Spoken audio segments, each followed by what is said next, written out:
Volonsk vilayəti Ukraynanın 24 vilayətindən biri.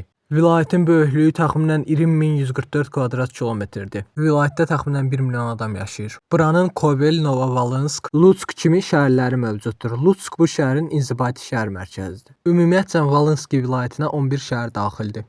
Bu vilayət 4 dekabr 1939-cu ildə vilayət statusu aldı. Buranın iqtisadiyyatın əsas gəlir yerlərindən biri isə sözsüz kənd təsərrüfatı və heyvançılıqdır. Ukraynanın ümumiyyətcə bir çox vilayəti üçün bu xarakterdir. Burada buğda, kartoşka, pomidor, xiyar, çuğundur və digər kənd təsərrüfatları yetişir. Bunlarda satışa gedir. Bu da vilayətə pul gətirir. Burada həmçinin ağac emalı da mövcuddur. Vilayətdə çoxlu meşələr var. Bu vilayət həmçinin Ukraynanın Ravnenskaya və Lvovskaya vilayəti ilə həmsərhəddir. Bu vilayətin Polşa ilə və Belarusiya ilə də sərhədi mövcuddur.